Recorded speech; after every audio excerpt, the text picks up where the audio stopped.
폭풍우가 몰아치던 밤, 지연은 떨리는 손으로 휴대폰을 아빠에게 내밀었습니다. 아빠, 엄마가 미술 선생님이랑. 말이 목에 걸렸지만 화면 속 증거는 명확했습니다. 카페 창가에 두 사람 손을 맞잡은 장면, 그리고 메시지 오늘은 위험했어요. 다음엔 카페 말고 제 작업실로. 태주는 눈을 감았습니다. 이제야 알겠네. 내가 너무 오래 비워둔 탓이었어. 내가 미술 선생이랑 있는 영상 다 봤어. 아빠의 차갑게 가라앉은 목소리가 전화선을 타고 흘렀습니다. 잠시의 정적 후 뚝 통화가 끊겼고 번개가 하늘을 갈랐습니다. 지연의 마음속에서도 무언가 부서지는 소리가 들렸습니다. 가족의 신뢰가, 믿음이, 사랑이 한순간에 산산조각 났습니다. 빗소리만 창문을 사정없이 두드렸고 지연은 아빠 품에 안겨 흐느꼈습니다. 평화롭던 가정은 폭풍 속에서 무너지고 연필심처럼 가늘던 일상은 완전히 부러져 버렸습니다.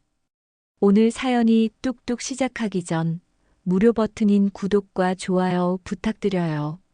누르시면 웃음과 행복이 찾아올 거예요. 그럼 오늘 사연 뚝뚝 시작하겠습니다. 호호.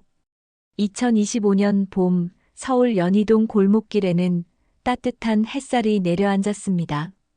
골목 어기 분식집에서는 떡볶이 끓는 소리가 경쾌하게 들려왔고 매콤달콤한 고춧가루 냄새가 바람을 타고 퍼져나갔죠. 고등학교 3학년 지연은 교복 치마를 휘날리며 골목을 빠져나갔습니다. 가방 속에는 사비 연필 2자루, 문교 파스텔 1통, 그리고 모서리가 살짝 해진 스케치북 1권이 들어 있었습니다. 오후 4시 미술학원 셔틀버스가 학교 앞에 멈춰 섰습니다. 지연은 친구들과 손을 흔들며 버스에 올랐고 창밖으로 스쳐 지나가는 봄꽃들을 바라보았습니다. 벚꽃잎이 바람에 날려 유리창에 부딪혔다가 사라졌습니다. 지연은 그 순간을 마음속에 담아두었습니다. 언젠가 캔버스에 그려보고 싶은 장면이었죠. 학원 문을 열고 들어서자 익숙한 테레비뉴 냄새와 석고상들이 지연을 맞이했습니다. 복도 끝 교실에서는 선배들이 수채화 작업에 몰두하고 있었고 한쪽 벽면에는 합격생들의 작품이 액자에 담겨 걸려 있었습니다. 지연은 자신의 자리로 향했습니다. 창가 2번째 이젤, 지연만의 공간이었습니다. 지연아, 오늘은 명암보다 감정의 결을 먼저 잡아보자. 민재 선생의 목소리가 부드럽게 들려왔습니다. 37의 민재 선생은 학원에서 가장 인기 있는 강사였습니다. 미대 교수 출신으로 학생들의 마음을 읽어내는 특별한 재능을 가지고 있었죠. 지연은 민재 선생의 말 한마디 한마디를 소중하게 받아들였습니다. 선생은 지연의 어깨 너머로 스케치북을 들여다보며 말했습니다. 그림은 기술이 아니라 마음이야. 내 마음이 손끝으로 전해질 때 비로소 진짜 그림이 되는 거지. 지연의 가슴이 뛰었습니다. 민재 선생의 말은 언제나 지연의 마음 깊은 곳을 건드렸습니다. 지연은 고개를 끄덕이며 연필을 잡았습니다. 종이 위에 선이 그어지기 시작했고 석고상의 윤곽이 조금씩 드러났습니다. 3시간이 순식간에 지나갔습니다. 저녁 8시 지연은 집으로 돌아왔습니다. 현관문을 열자 따뜻한 불빛과 된장찌개 끓는 냄새가 지연을 반겼습니다. 엄마 서연은 거실 소파에 앉아 외출복을 벗고 편안한 홈웨어로 갈아입고 있었습니다. 41살의 서연은 동네 치과 의사였습니다. 단정한 얼굴에 항상 온화한 미소를 띠고 있었죠. 딸, 손 씻고 와. 오늘 그린 그림 좀 보여줘. 서연은 지연의 스케치북을 넘겨보며 감탄했습니다. 엄마의 손길이 따뜻했고 엄마의 눈빛이 자랑스러워 보였습니다. 지연은 엄마 옆에 앉아 떡볶이 냄새가 아직 남아있는 교복 치마를 매만졌습니다.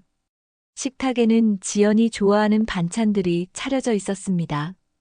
엄마, 오늘 민재 선생님이 내 그림 칭찬하셨어. 그래, 우리 딸 정말 잘하는구나. 엄마가 봐도 실력이 늘었어. 서연은 딸의 머리를 쓰다듬었습니다. 지연은 엄마의 손길이 좋았습니다. 엄마는 언제나 지연의 편이었고 지연의 꿈을 응원해 주었습니다. 저녁을 먹는 동안 둘은 학원 이야기, 친구 이야기, 입시 이야기를 나누었습니다. 평범하지만 소중한 시간이었죠. 밤 10시 지연의 휴대폰에 메시지가 왔습니다. 아빠 태준이었습니다. 43살의 태준은 무역회사 이사로 한 달의 절반은 해외 출장을 다녔습니다. 지금도 중국 상하이에 있었죠. 아빠는 내가 자랑이야. 내 꿈 아빠가 지켜줄게. 건강 챙기고 엄마 말씀 잘 들어. 지연은 미소를 지으며 답장을 보냈습니다. 아빠는 바쁘지만 항상 지연을 생각했고 용돈도 넉넉하게 보내주었습니다. 지연은 자신이 얼마나 사랑받고 있는지 알았습니다. 엄마도 아빠도 선생님도 모두 지연을 아꼈습니다. 지연은 침대에 누워 천장을 바라보았습니다. 내일은 또 학원에 가고 그림을 그리고 입시를 준비할 것입니다. 평온하고 단정한 일상이었습니다. 지연은 이 일상이 영원히 계속될 거라고 믿었습니다. 하지만 지연은 몰랐습니다. 이 평화가 연필심처럼 가늘고 약하다는 것을, 작은 충격에도 쉽게 부러질 수 있다는 것을 말이죠. 봄빛은 따뜻했지만 그 빛 아래에는 보이지 않는 그림자가 자라나고 있었습니다. 다음 주 목요일 지연은 학원 수업을 일찍 마쳤습니다. 오후 5시 아직 해가 중천에 떠 있었고 연희동 골목에는 봄바람이 부드럽게 불어왔습니다. 지연은 목이 말랐습니다. 학원에서 3시간 동안 수채화 작업을 하느라 물도 제대로 마시지 못했죠. 지연은 가방을 메고 골목을 걸었습니다. 학원에서 걸어서 3분 거리 골목 모퉁이를 돌면 카페 아늑이 나타났습니다. 아늑은 동네에서 10년 넘게 자리를 지켜온 오래된 카페였습니다. 낡은 벽돌 건물에 덩굴 식물이 감겨 있었고 나무 간판에는 손글씨로 아늑이라고 적혀 있었습니다. 문을 열면 따뜻한 코코아 향이 항상 손님을 맞이했죠. 지연은 카페 문을 밀고 들어갔습니다. 종이 딸랑거리며 울렸고 카페 안은 포근한 조명으로 가득했습니다. 지연은 카운터로 가서 아이스 아메리카노를 주문했습니다. 사장님은 친절하게 웃으며 음료를 만들기 시작했습니다. 지연은 화장실에 가고 싶었습니다. 카페 안쪽 복도로 향하던 지연은 화장실 앞에 사람이 있는 것을 보고 잠시 멈췄습니다. 기다리는 동안 지연은 무심코 복도 끝 유리창을 바라보았습니다. 유리창은 카페 안쪽 좌석을 비추고 있었습니다. 지연의 눈이 멈췄습니다. 유리창에 비친 장면, 지연은 자신의 눈을 의심했습니다. 엄마 서연이 테이블에 앉아 있었습니다. 엄마는 머리카락을 귀 뒤로 넘기며 수줍은 듯 웃고 있었습니다. 엄마의 건너편에는 민재 선생이 앉아 있었습니다. 민재 선생은 커피잔을 천천히 돌리며 낮은 목소리로 무언가를 말하고 있었습니다. 둘의 눈빛에는 설명할 수 없는 친밀함이 묻어 있었습니다. 지연의 심장이 두근거렸습니다. 왜 엄마와 민재 선생이 함께 있는 걸까요? 지연은 고개를 돌려 직접 그쪽을 바라보았습니다. 엄마는 병원 가운이 아닌 평상복을 입고 있었고 민재 선생은 학원에서 입던 작업복이 아닌 깔끔한 셔츠를 입고 있었습니다. 둘은 마치 오래 알고 지낸 사람들처럼 편안해 보였습니다. 우연이겠지. 지연은 스스로를 다독였습니다. 학부모 상담일 수도 있어. 민재 선생은 학원에서 학부모 상담도 자주 하니까. 하지만 지연의 마음 한구석에는 이상한 느낌이 자리 잡았습니다. 왜 학원이 아닌 카페에서 만났을까요? 왜 엄마는 지연에게 오늘 상담이 있다고 말하지 않았을까요? 화장실에서 나온 지연은 음료를 받아들고 카페를 나왔습니다. 엄마와 민재 선생을 피해 조용히 문을 열고 나왔습니다. 코코아 향이 문 밖까지 따라 나왔습니다. 그 향은 달콤했지만 지연의 입안에는 이상하게 쓴맛이 돌았습니다. 저녁 8시 지연은 집으로 돌아왔습니다. 엄마는 아직 돌아오지 않았습니다. 지연은 거실 소파에 앉아 휴대폰을 만지작거렸습니다. 엄마에게 전화를 걸까 말까 고민했습니다. 하지만 지연은 용기가 나지 않았습니다. 만약 정말 상담이었다면 괜히 의심한 셈이 되니까요. 밤 9시 반 현관문이 열렸습니다. 엄마 서연이 들어왔습니다. 엄마는 평소보다 밝은 표정이었고 뺨에는 살짝 홍조가 남아 있었습니다. 딸, 엄마 늦었지? 저녁 먹었어? 응, 먹었어. 엄마는? 엄마도 밖에서 먹었어. 지연은 엄마의 옷을 힐끔 쳐다보았습니다.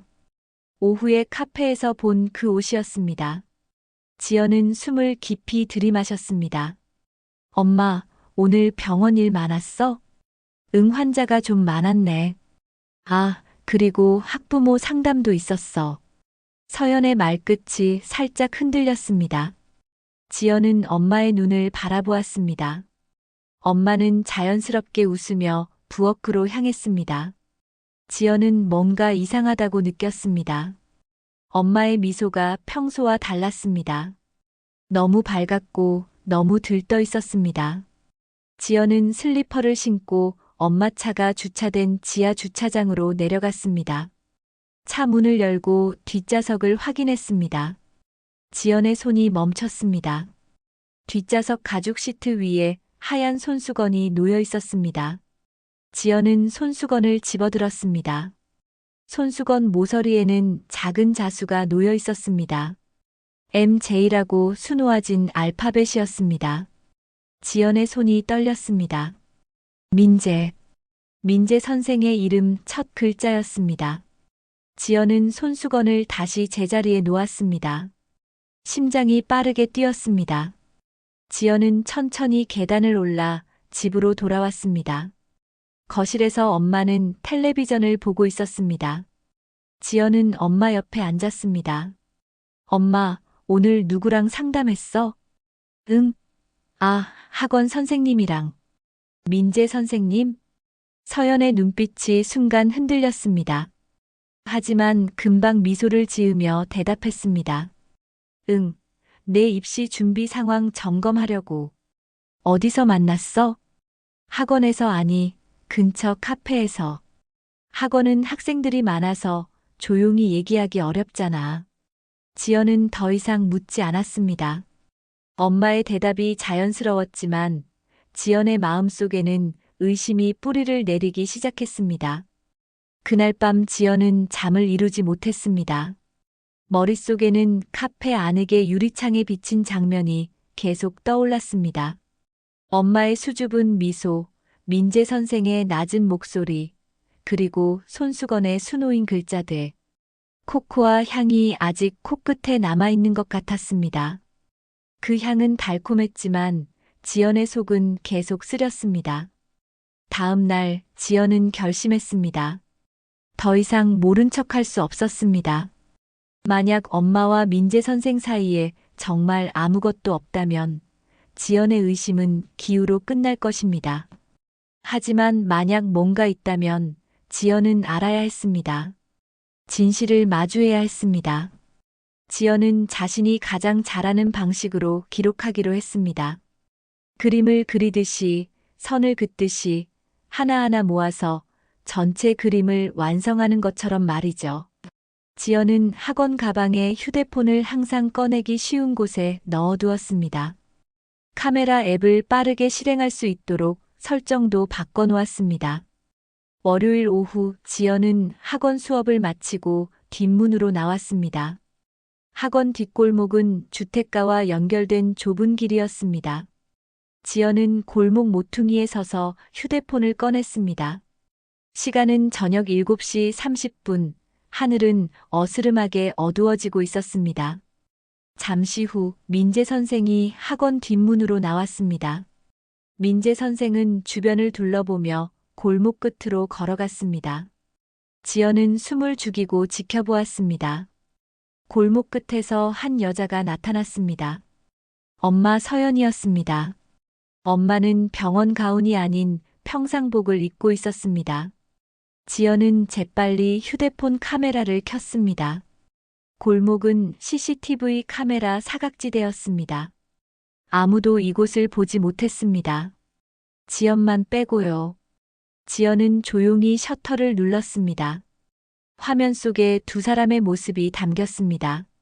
엄마와 민재 선생은 나란히 걸어가며 무언가 이야기를 나누고 있었습니다. 둘 사이의 거리가 너무 가까웠습니다. 수요일 오후 지연은 버스 정류장에서 버스를 기다렸습니다. 정류장 뒤편에는 큰 광고판이 세워져 있었습니다. 광고판의 유리면은 거울처럼 주변을 반사했습니다. 지연은 광고판을 통해 건너편 카페 안흙을 바라볼 수 있었습니다. 오후 5시 카페 창가에 익숙한 두 사람이 보였습니다. 엄마와 민재 선생이었습니다. 지연은 휴대폰을 들어 광고판에 비친 모습을 찍었습니다. 화면 속에서 엄마는 코코아 잔을 두 손으로 감싸고 있었고, 민재 선생은 엄마의 손 가까이에 자신의 손을 올려놓고 있었습니다. 지연의 손이 떨렸지만 셔터를 놓치지 않았습니다. 금요일 저녁 지연은 학원 수업을 일찍 마치고 카페 안흙 앞을 지나갔습니다. 카페 유리문 손잡이는 반짝이는 금속 재질이었습니다. 지연은 문 앞에 서서 손잡이에 비친 카페 안쪽을 살펴보았습니다. 왜곡된 반사 속에서도 지연은 엄마의 모습을 알아볼 수 있었습니다. 지연은 마치 우연히 손잡이를 만지는 척하며 휴대폰으로 사진을 찍었습니다. 지연의 휴대폰 갤러리에는 사진들이 하나씩 쌓여갔습니다. 골목길의 두 사람, 광고판에 비친 손, 유리문 손잡이의 반사.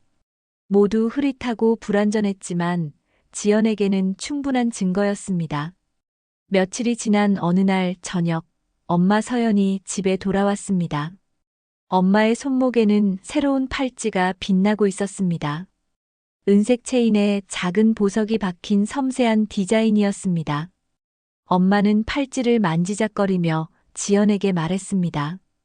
지연아, 이거 예쁘지? 이건 선생님이 추천해준 거래처에서 산 거야. 선생님. 엄마의 입에서 그 단어가 너무나 자연스럽게 흘러나왔습니다. 마치 매일 말하던 단어처럼 익숙한 이름을 부르듯이 말이죠. 지연은 가슴이 철렁했습니다. 어떤 선생님? 응. 아, 학원 민재 선생님. 선생님 지인이 액세서리 가게를 하신대. 디자인이 독특해서 하나 샀어. 지연은 엄마의 손목을 자세히 바라보았습니다. 팔찌는 정말 아름다웠습니다. 하지만 지연의 눈에는 그 아름다움이 슬프게 보였습니다. 지연은 휴대폰을 꺼내 팔찌를 찍었습니다. 클로즈업으로 빛이 반사되는 각도까지 신경 써서 찍었습니다. 그날 이후 지연의 휴대폰에는 더 많은 사진이 쌓였습니다. 코코아 잔을 쥔 엄마의 손, 팔찌의 광택, 골목길에서 나란히 걷는 두 사람의 어깨. 지연은 밤마다 이 사진들을 들여다보았습니다. 마치 석고상의 명암을 분석하듯이, 세계 조화를 연구하듯이 지연은 엄마의 비밀을 해부했습니다. 지연은 휴대폰 메모장에 날짜와 시간, 장소를 기록했습니다. 4월 15일 오후 5시 카페 안흙 코코아 2잔. 4월 18일 저녁 7시 40분 학원 뒷골목 나란히 걷기. 4월 22일 팔찌 선생님 추천 거래처. 기록은 점점 늘어났습니다. 지연은 자신이 탐정이 된 것 같았습니다. 아니, 화가가 된 것 같았습니다. 보이지 않던 그림의 전체 윤곽이 서서히 드러나고 있었습니다. 그 그림은 아름답지 않았습니다. 오히려 추하고 슬펐습니다. 지연은 침대에 누워 천장을 바라보았습니다. 휴대폰 화면에는 엄마와 민재 선생의 사진들이 가득했습니다. 지연은 생각했습니다. 이제 어떻게 해야 할까요? 이 사진들을 아빠에게 보여줘야 할까요? 아니면 엄마에게 직접 물어봐야 할까요? 하지만 지연은 아직 확신이 서지 않았습니다. 더 많은 증거가 필요했습니다. 더 명확한 진실이 필요했습니다. 지연은 휴대폰을 꼭 쥐었습니다. 카메라 렌즈는 차가웠지만 지연의 손은 뜨거웠습니다. 조용한 연필처럼 지연의 휴대폰은 계속 진실을 그어나갔습니다. 5월로 접어들면서 입시 준비는 더욱 치열해졌습니다. 지연의 학원 스케줄은 빡빡했고 매일 밤 11시가 넘어서야 집에 돌아왔습니다. 하지만 지연의 마음은 그림에 집중되지 않았습니다. 캔버스 앞에 서면 자꾸 다른 생각들이 밀려왔습니다. 수요일 오후 지연은 석고상 소묘 수업을 받고 있었습니다. 민재 선생은 학생들 사이를 천천히 걸으며 작품을 점검했습니다. 지연의 이젤 앞에서 민재 선생이 멈춰 섰습니다. 지연은 고개를 들지 않았습니다. 민재 선생은 지연의 스케치북을 가만히 들여다보았습니다. 석고상의 명암이 탁했습니다. 어둠과 밝음의 경계가 흐릿했고 선들이 제멋대로 그어져 있었습니다. 평소 지연의 섬세한 터치는 온데간데 없었습니다. 지연아, 요즘 힘들지? 민재 선생의 목소리는 여전히 따뜻했습니다. 하지만 지연의 귀에는 그 목소리가 낯설게 들렸습니다. 지연은 연필을 꽉 쥐었습니다. 그냥 피곤해서요. 입시 스트레스 받지 마. 내 실력이면 충분히 합격할 수 있어. 좀 쉬엄쉬엄 해. 민재 선생은 지연의 어깨를 가볍게 두드렸습니다. 지연은 몸을 움츠렸습니다. 민재 선생의 손길이 불편했습니다. 이 손이 엄마의 손을 잡았을까요? 이 목소리가 엄마에게 속삭였을까요? 지연은 아무 말도 하지 못했습니다. 그날 저녁 지연은 수채화 작업을 했습니다. 붓에 물감을 묻혀 종이에 터치를 시도했지만 붓질이 거칠어졌습니다. 색이 번지고 형태가 무너졌습니다. 옆자리 친구가 지연의 작품을 보며 걱정스럽게 물었습니다. 지연아, 괜찮아? 오늘 컨디션 안 좋아 보여. 응, 좀 그래. 머리가 아파서. 지연은 거짓말을 했습니다. 머리가 아픈 게 아니었습니다. 마음이 아팠습니다. 지연은 붓을 내려놓고 창밖을 바라보았습니다. 저 멀리 카페 아늑의 간판이 보였습니다. 네온 불빛이 어둠 속에서 깜빡이고 있었습니다. 밤 10시 지연은 집에 돌아왔습니다. 거실 불이 꺼져 있었습니다. 엄마는 아직 들어오지 않았습니다. 지연은 휴대폰으로 엄마에게 전화를 걸었습니다. 신호음이 길게 울렸습니다. 세 번째 신호음 끝에 엄마가 전화를 받았습니다. 여보세요? 지연아? 엄마, 어디야? 아직 안 들어왔어. 아, 미안. 병원에 응급 환자가 와서 늦어지고 있어.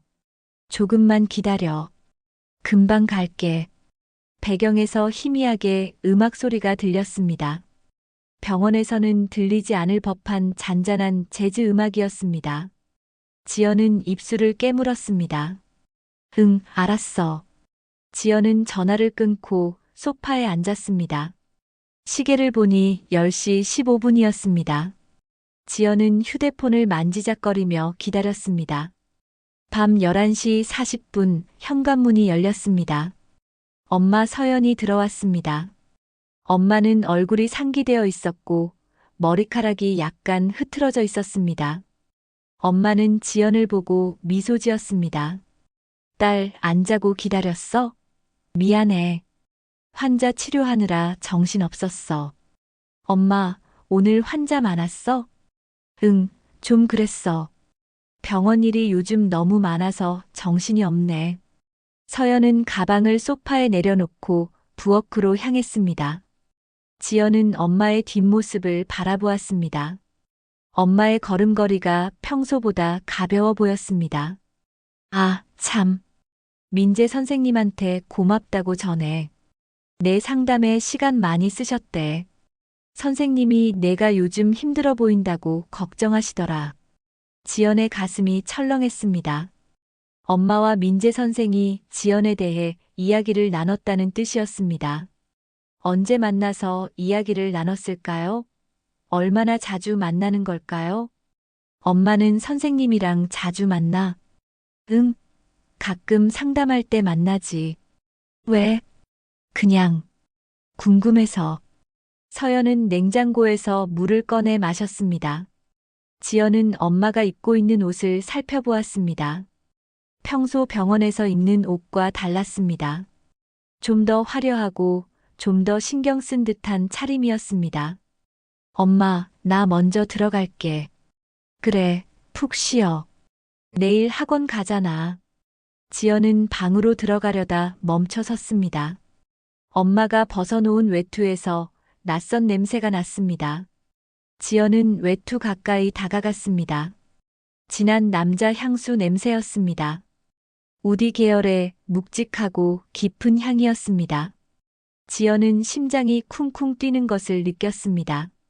아빠는 향수를 거의 사용하지 않았습니다. 그렇다면 이 향은 누구의 것일까요? 지연은 알고 있었습니다. 하지만 인정하고 싶지 않았습니다. 지연은 방으로 들어가 문을 닫았습니다. 침대에 앉아 휴대폰을 켰습니다. 갤러리에 저장된 사진들을 다시 들여다보았습니다. 카페 안흙의 두 사람, 골목길에 나란한 어깨, 엄마 손목에 팔찌. 모든 것이 점점 명확해졌습니다. 새벽 1시 12분, 지연은 아직 잠들지 못하고 있었습니다. 그때 엄마 방에서 휴대폰 알림음이 울렸습니다. 작고 짧은 소리였지만 조용한 밤에는 또렷하게 들렸습니다. 지연은 귀를 기울였습니다. 복도를 조용히 걸어 엄마 방 문 앞에 섰습니다. 문틈 사이로 희미한 불빛이 새어나왔습니다. 엄마는 아직 자지 않고 있었습니다. 지연은 숨을 죽이고 귀를 문에 가까이 댔습니다. 엄마의 작은 한숨 소리가 들렸습니다. 그리고 휴대폰 자판 두드리는 소리가 이어졌습니다. 지연은 가슴이 두근거렸습니다. 엄마는 누구와 메시지를 주고받고 있는 걸까요? 다음 날 아침, 엄마는 샤워를 하러 욕실로 들어갔습니다. 지연은 재빨리 엄마 방으로 들어갔습니다. 침대 옆 테이블 위에 엄마의 휴대폰이 놓여 있었습니다. 지연은 떨리는 손으로 휴대폰을 집어들었습니다. 화면에 메시지 알림이 떠 있었습니다. 발신자 이름은 미술 전민재 선생님이었습니다. 지연은 메시지를 읽었습니다. 오늘은 위험했어요. 다음엔 카페 말고 제 작업실로. 지연의 손에서 휴대폰이 미끄러질 뻔했습니다. 지연은 재빨리 휴대폰을 제자리에 놓고 방을 나왔습니다. 복도를 걸어 자신의 방으로 돌아왔습니다. 침대에 주저앉았습니다. 지연은 이제 알았습니다. 이건 단순한 우연이 아니었습니다. 이건 상담도 아니었습니다. 엄마와 민재 선생 사이에는 분명 무언가가 있었습니다. 그것은 선을 넘은 관계였습니다. 지연의 눈에서 눈물이 흘러내렸습니다. 석고상의 명암처럼 지연의 세계도 흐릿하게 번져갔습니다. 5월 중순 아빠 태준이 출장에서 돌아오는 날이었습니다. 일주일간의 중국 출장을 마치고 오후 5시 비행기로 인천공항에 도착할 예정이었습니다. 지연은 학원을 일찍 빠져나와 공항으로 향하는 공항철도에 몸을 실었습니다. 하늘은 어두웠습니다. 먹구름이 낮게 깔려 있었고 언제 비가 쏟아질지 모르는 날씨였습니다. 지연은 가방 속에 휴대폰을 꼭 쥐고 있었습니다.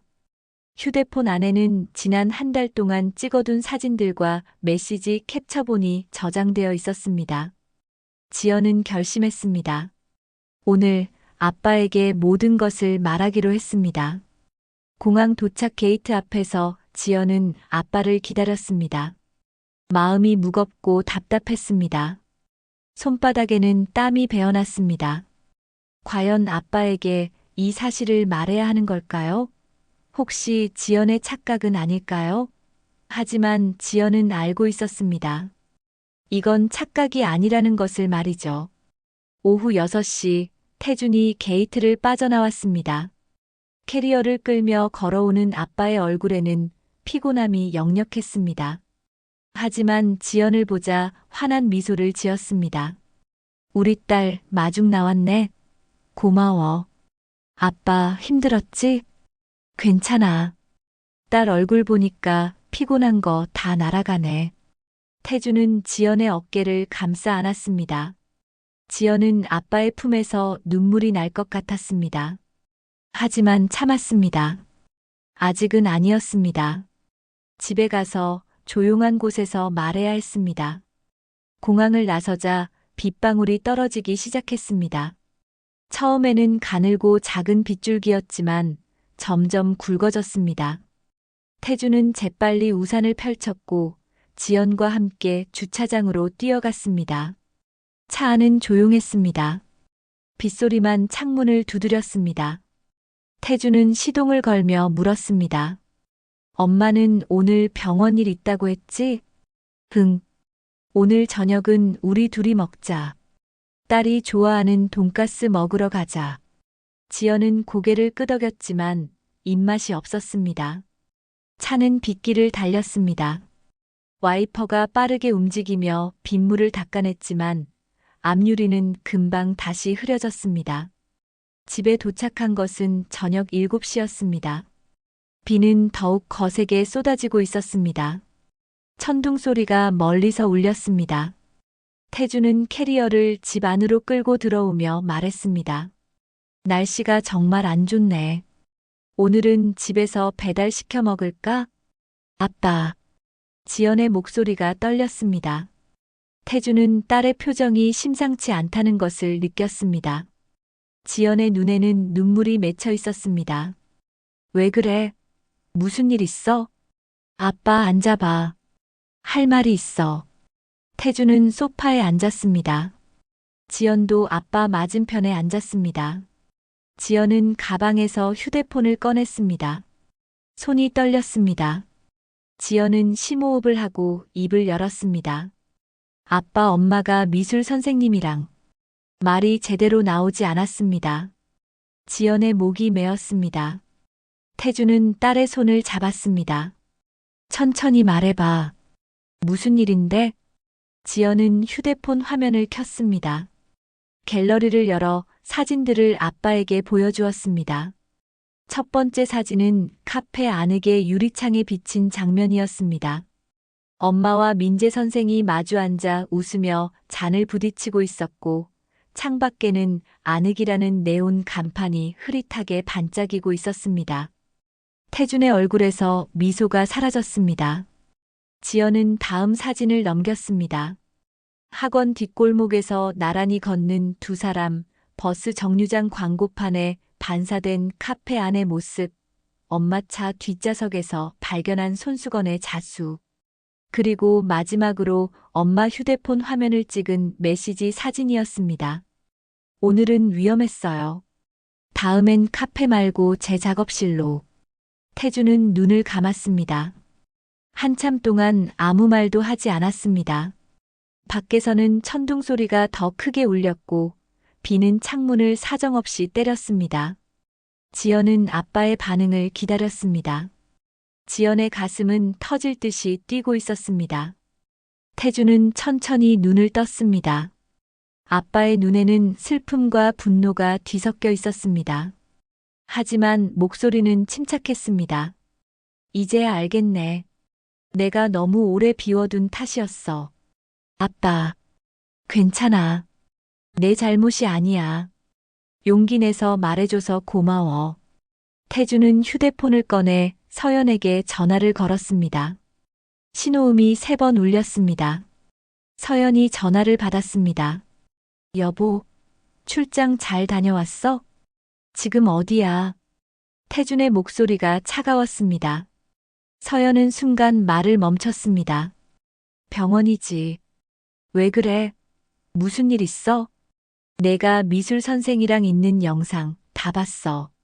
전화선 너머로 숨소리가 들렸습니다. 길고 무거운 침묵이 흘렀습니다. 지연은 숨을 죽이고 아빠를 바라보았습니다. 태준의 손이 떨리고 있었습니다. 여보, 그게 무슨 소리야? 서연의 목소리가 떨렸습니다. 하지만 서연은 끝까지 말을 잇지 못했습니다. 뚝 통화가 끊겼습니다. 서연이 먼저 전화를 끄는 것입니다. 태준은 휴대폰을 내려놓았습니다. 창밖에서 번개가 번쩍였습니다. 하얀 섬광이 거실을 환하게 비쳤다가 사라졌습니다. 그 순간 지연의 마음속에서도 무언가가 부서지는 소리가 들렸습니다. 가족이라는 이름, 믿음이라는 단어, 사랑이라는 감정. 모든 것이 번개처럼 순식간에 금이 가고 무너져 내렸습니다. 지연은 아빠 품에 안겨 울었습니다. 태주는 딸의 등을 쓰다듬으며 말했습니다. 괜찮아. 우리 괜찮을 거야. 하지만 태준의 목소리도 떨리고 있었습니다. 비는 밤새도록 쏟아졌고 천둥 소리는 멈추지 않았습니다. 그날 밤 지연의 집에서는 신뢰가 사라졌습니다. 폭풍이 지나간 며칠 후 비는 그쳤습니다. 새벽 6시 지연은 잠에서 깨어났습니다. 창밖으로 희미한 햇살이 비쳐 들어왔습니다. 지연은 침대에서 일어나 창문을 열었습니다. 차가운 공기가 방 안으로 흘러들어왔고 빗물에 젖은 나뭇잎들이 햇빛을 받아 반짝였습니다. 지연은 옷을 갈아입고 조용히 집을 나섰습니다. 아빠는 아직 잠들어 있었습니다. 지연은 학원 열쇠를 가방에서 꺼냈습니다. 민재 선생이 우수 학생들에게 나눠준 비상 열쇠였습니다. 지연은 학원으로 향했습니다. 새벽의 학원은 조용했습니다. 복도에는 아무도 없었고 교실마다 불이 꺼져 있었습니다. 지연은 3층 미술실로 올라갔습니다. 문을 열자 테레비뉴 냄새와 석고상들이 지연을 맞이했습니다. 지연은 창가 자리로 걸어가 캔버스를 꺼냈습니다. 하얀 캔버스. 아무것도 그려지지 않은 순수한 공간이었습니다. 지연은 붓을 들었습니다. 팔레트에 물감을 짜내며 스스로에게 말했습니다. 이제는 다른 것이 아니라 내 마음을 그릴 거야. 지연은 붓에 검은색 물감을 묻혔습니다. 캔버스에 첫 선을 그었습니다. 거칠고 힘찬 선이었습니다. 석고상의 윤곽을 그리듯 조심스럽게 그은 선이 아니라 마음속 분노와 슬픔을 그대로 쏟아낸 선이었습니다. 지연은 멈추지 않았습니다. 붓을 움직이며 계속 그렸습니다. 2시간이 지났습니다. 캔버스 위에는 형태를 알 수 없는 그림이 그려졌습니다. 검은 선들이 얽히고 설켜 있었고 그 사이로 빨간색과 파란색이 번져 있었습니다. 아름답지는 않았지만 진실했습니다. 지연의 마음이 그대로 담긴 그림이었습니다. 아침 9시 지연은 집으로 돌아왔습니다. 거실에서 아빠 태준이 커피를 마시며 창밖을 바라보고 있었습니다. 태준의 얼굴에는 피곤함이 역력했습니다. 어젯밤 잠을 제대로 자지 못한 것 같았습니다. 아빠. 태준은 고개를 돌려 지연을 바라보았습니다. 지연은 아빠 옆에 앉았습니다. 한참 동안 둘은 아무 말도 하지 않았습니다. 침묵이 흘렀지만 불편하지 않았습니다. 오히려 서로의 마음을 이해하는 시간이었습니다. 지연이 먼저 입을 열었습니다. 아빠, 우리 그냥 참지 말아요. 태준은 지연을 바라보았습니다. 지연의 눈빛이 달라져 있었습니다.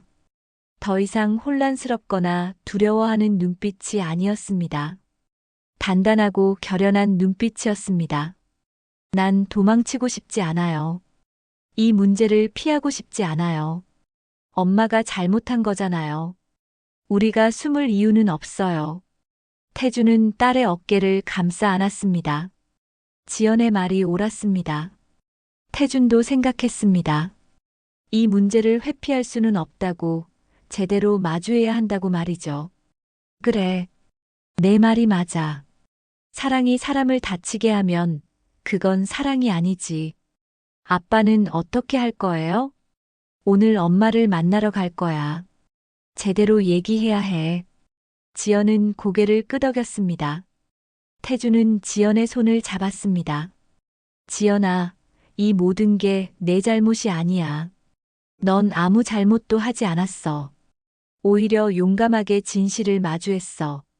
아빠는 어떤 상황에도 널 사랑한단다. 지연의 눈에서 눈물이 흘러내렸습니다. 하지만 슬픔의 눈물만은 아니었습니다. 해방감도 안도감도 섞여 있었습니다. 그날 저녁 8시, 태주는 서연이 근무하는 병원으로 향했습니다. 병원 로비는 환자들과 보호자들로 붐볐습니다. 태주는 접수 데스크에서 서연의 위치를 물었습니다. 직원은 서연이 3층 라운지에 있다고 알려주었습니다. 태주는 엘리베이터를 타고 3층으로 올라갔습니다. 라운지는 조용했습니다. 창밖으로 도시의 야경이 보였고 은은한 조명이 공간을 비추고 있었습니다. 서연은 창가 소파에 앉아 있었습니다. 태준을 기다리고 있었던 것 같았습니다. 태준은 서연 맞은편에 앉았습니다. 둘은 한참 동안 서로를 바라보기만 했습니다. 서연의 얼굴에는 화장기가 없었고 눈가에는 그늘이 져 있었습니다. 태준은 가방에서 USB를 꺼냈습니다. 테이블 위에 조용히 놓았습니다. 이건 우리 딸이 찍은 거야. 이제 숨기지 마. 서연은 USB를 바라보았습니다. 손이 떨렸습니다. 서연은 눈을 감고 깊게 숨을 들이마셨습니다. 한참 후에 입을 열었습니다. 태준아, 나도 외로웠어. 외로움이 변명이 되는 줄 아니? 태준의 목소리는 차가웠습니다. 서연은 고개를 떨궜습니다. 미안해. 정말 미안해. 미안하다는 말로 되는 게 아니야. 외롭다고 선을 넘으면 그건 짐승일 뿐이야. 서연의 눈에서 눈물이 흘러내렸습니다. 서연은 얼굴을 손으로 가렸습니다. 어깨가 떨렸습니다. 나도 알아. 내가 잘못했어. 변명할 여지가 없어. 지연이가 얼마나 힘들었는지 알아? 딸이 엄마를 감시하고 증거를 모으고 그 어린 마음에 얼마나 큰 상처를 받았는지 생각해 봤어? 서연은 고개를 들어 태준을 바라보았습니다. 서연의 눈빛에는 깊은 후회가 담겨 있었습니다. 지연이한테 어떻게 사과해야 할지 모르겠어. 나는 엄마 자격이 없어. 그건 너 스스로 생각해. 나는 더 이상 너와 같이 살 수 없어. 이혼하자. 서연은 눈을 감았습니다. 예상했던 말이었지만 실제로 듣는 것은 달랐습니다. 서연은 천천히 고개를 끄덕였습니다. 알았어. 모든 건 내 책임이야. 지연이는 내가 키울게. 아니, 지연이는 나랑 살 거야. 지연이가 원해. 서연은 입술을 깨물었습니다. 더 이상 할 말이 없었습니다. 서연은 테이블 위에 USB를 바라보았습니다. 그 작은 물건 안에 담긴 것은 사진과 영상이 아니었습니다. 딸의 눈빛, 딸의 상처, 딸의 배신감이 담겨 있었습니다. 서연은 깨달았습니다. 지연의 눈빛이 자신이 무너뜨린 모든 사랑의 증거라는 것을 말이죠. 일주일 후 폭풍은 완전히 지나갔습니다. 하늘은 맑았고 밤하늘에는 별이 빛나고 있었습니다. 하지만 지연의 마음속 폭풍은 아직 끝나지 않았습니다. 오늘 밤 모든 것이 마무리될 예정이었습니다. 저녁 8시 미술학원 3층 교무실. 네 사람이 긴 테이블을 사이에 두고 마주 앉았습니다. 태준과 지연이 한쪽에, 서연과 민재가 다른 쪽에 앉았습니다. 형광등 불빛이 차갑게 교무실을 비추고 있었습니다. 민재는 처음으로 불편한 표정을 지었습니다. 평소에 여유롭고 따뜻한 모습은 온데간데 없었습니다.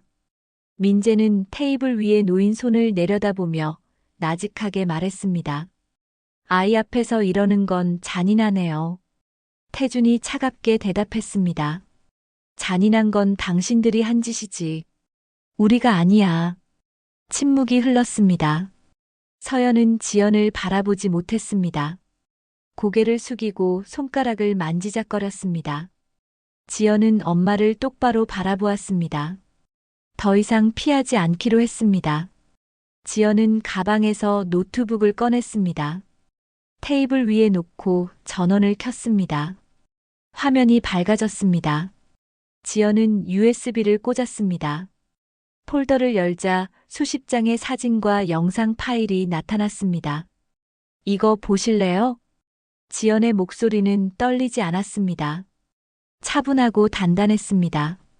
지연은 첫 번째 영상 파일을 클릭했습니다. 화면에 카페 아늑의 모습이 떠올랐습니다. 누군가 휴대폰으로 찍은 영상이었습니다. 영상 속에서 서연과 민재는 창가 자리에 앉아 있었습니다. 둘은 코코아 잔을 사이에 두고 마주보며 웃고 있었습니다. 서연은 머리카락을 넘기며 수줍게 미소 지었고 민재는 서연의 손을 잡았습니다. 영상은 30초 정도였지만 그 안에는 모든 것이 담겨 있었습니다. 서연은 숨을 깊게 들이마셨습니다. 얼굴이 창백해졌습니다.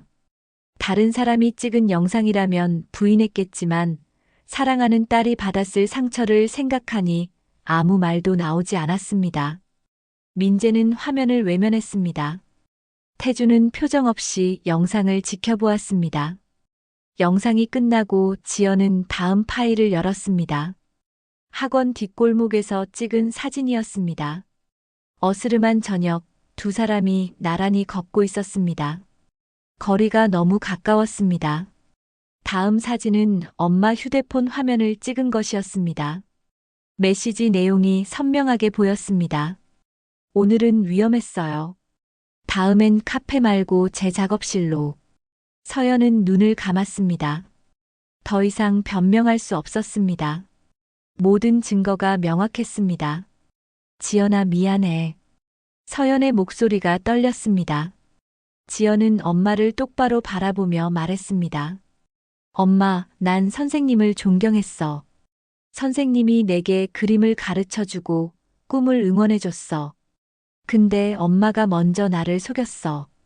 선생님도 엄마도 모두 나를 배신했어. 지연이의 목소리에는 분노와 슬픔이 섞여 있었습니다.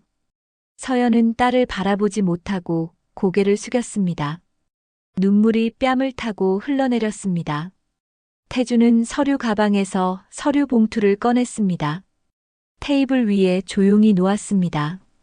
서연은 그 봉투가 무엇인지 알고 있었습니다. 이제 그만하자. 이혼 서류야. 병원은 내가 정리해. 재산 분할은 내가 원하는 대로 해줄게.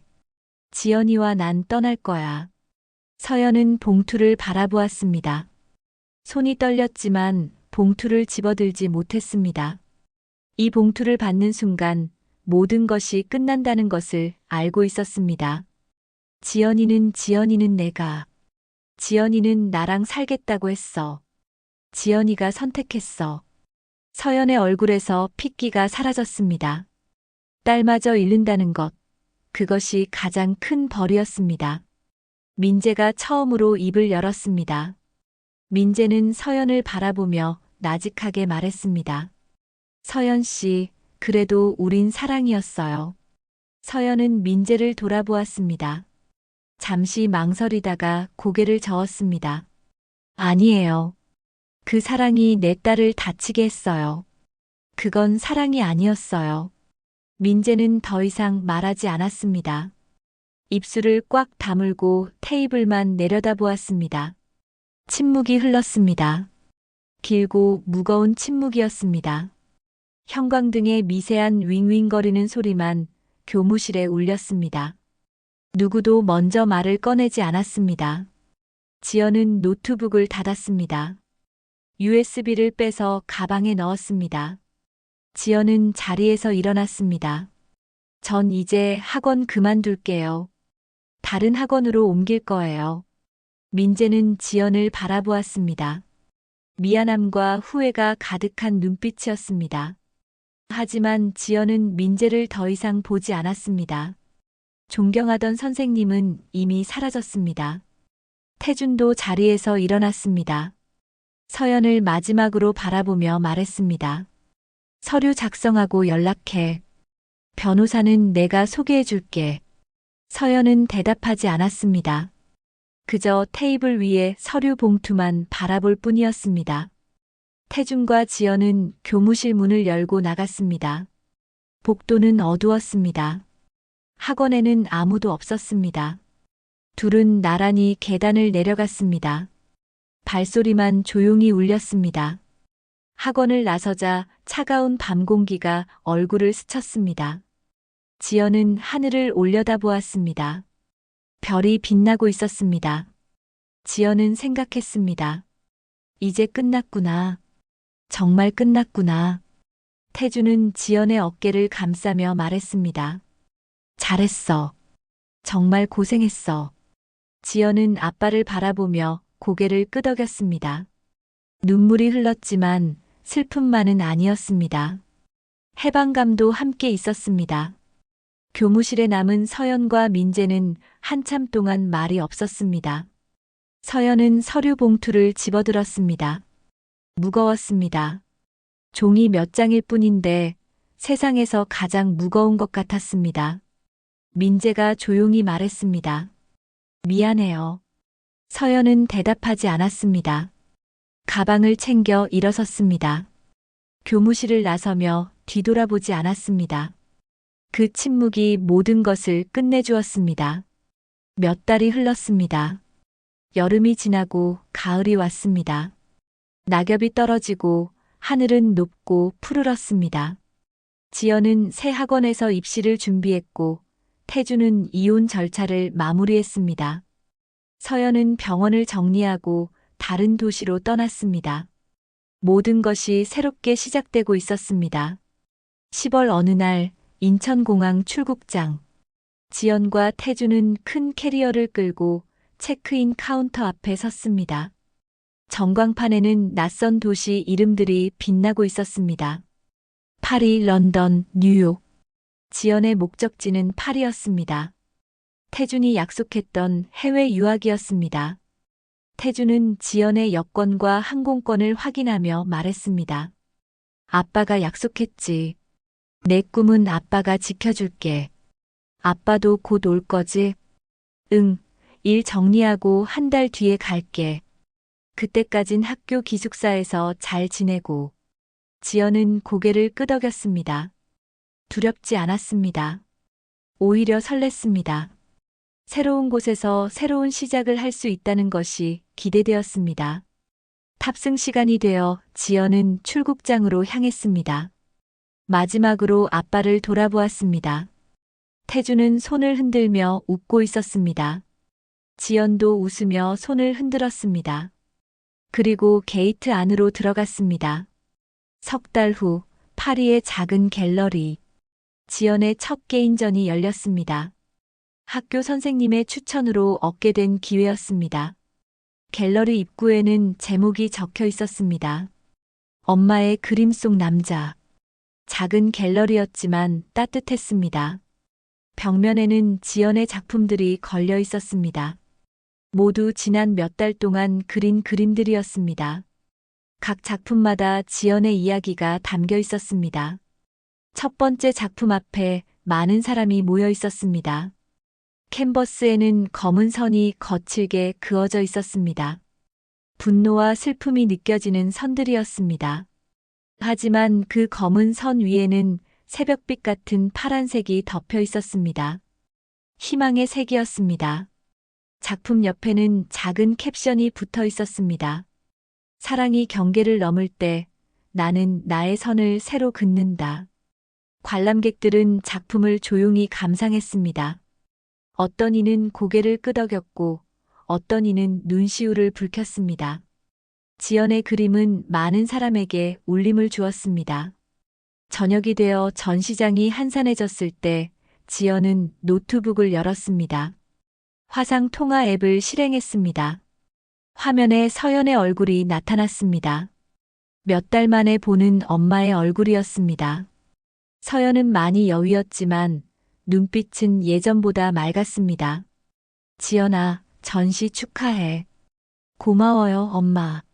서연은 화면 너머로 갤러리를 둘러보았습니다. 지연의 작품들이 보였습니다. 서연은 첫 번째 작품을 오래 바라보았습니다. 검은 선과 파란 빛. 서연은 알았습니다. 그 검은 선이 무엇을 의미하는지를 말이죠. 지연아, 미안해. 그리고 고마워. 지연은 잠시 말이 없었습니다. 그리고 조용히 대답했습니다. 엄마도 언젠가 엄마의 선을 다시 그어요. 엄마만의 그림을 그려요. 서연의 눈에서 눈물이 흘러내렸습니다. 하지만 미소를 지었습니다. 딸이 자신을 용서해 준 것은 아니었지만 딸이 앞으로 나아가고 있다는 것을 알 수 있었습니다. 그것만으로도 충분했습니다. 그래. 엄마도 새로 시작할게. 천천히 조금씩. 통화를 마치고 지연은 노트북을 닫았습니다. 창밖을 바라보니 파리의 밤거리가 보였습니다. 에펠탑의 불빛이 반짝이고 사람들이 거리를 걷고 있었습니다. 모든 것이 낯설지만 아름다웠습니다. 다음 날 오후 태준이 파리에 도착했습니다. 아빠는 약속대로 왔습니다. 지연은 공항에서 아빠를 맞이했습니다. 둘은 껴안으며 웃었습니다. 잘 지냈어? 응, 아빠. 학교도 좋고 친구들도 좋아. 다행이다. 아빠도 이제 여기서 일하면서 내 곁에 있을게. 주말 태준과 지연은 센 강변을 걸었습니다. 강물은 잔잔하게 흘렀고 바람은 부드러웠습니다. 지연은 가방에서 스케치북을 꺼냈습니다. 새 스케치북이었습니다. 아직 아무것도 그려지지 않은 하얀 페이지들로 가득한 스케치북이었습니다. 지연은 강가 벤치에 앉아 스케치북을 펼쳤습니다. 연필을 들고 첫 선을 그었습니다. 센 강의 풍경이 종이 위에 조금씩 그려졌습니다. 물결, 다리, 하늘, 구름. 지연의 손은 자유로웠습니다. 태주는 딸 옆에 앉아 조용히 지켜보았습니다. 지연의 얼굴에는 평화가 깃들어 있었습니다. 더 이상 혼란스러워하거나 아파하는 표정이 아니었습니다. 단단하고 맑은 표정이었습니다. 지연아, 행복해? 응, 아빠. 나는 배신을 받고 나를 잃을 뻔했지만 내 손엔 여전히 연필이 있어. 지연은 스케치북을 아빠에게 보여주었습니다. 종이 위에는 새로운 하늘이 그려져 있었습니다. 푸른 하늘, 흰 구름, 그리고 그 아래로 펼쳐진 강물. 아름다운 풍경이었습니다. 이제 이 선은 누구의 그림 속도 아니야. 오롯이 내 것이야. 내가 원하는 대로 그릴 거야. 태주는 딸의 어깨를 감싸며 말했습니다. 그래, 내 인생은 내가 그리는 거야. 아빠는 항상 내 곁에서 응원할게. 해가 저물기 시작했습니다. 노을이 샌 강을 붉게 물들였습니다. 지연은 스케치북을 덮고 아빠와 함께 일어났습니다. 둘은 나란히 강변을 걸었습니다. 발걸음은 가벼웠고 마음은 평온했습니다. 지연은 생각했습니다. 상처는 아직 남아있지만 그 상처 위에 새로운 색을 칠할 수 있다는 것을, 부서진 선 위에 새 선을 그을 수 있다는 것을 말이죠. 멀리서 에펠탑의 불빛이 켜지기 시작했습니다. 파리의 밤이 시작되고 있었습니다. 지연의 새로운 삶도 이제 막 시작되고 있었습니다. 과거는 지나갔고 미래는 펼쳐져 있었습니다. 지연의 손에는 여전히 연필이 쥐어져 있었습니다. 그 연필로 지연은 자신만의 그림을 그릴 것입니다. 누구도 침범할 수 없는 오직 지연만의 세계를 만들어갈 것입니다. 오늘 사연도 재밌으셨을까요? 가시기 전에 구독과 좋아요 한번 부탁드리겠습니다. 늘 행복하고 건강하시길 바라겠습니다. 다음 영상 때 뵙겠습니다. 호호호.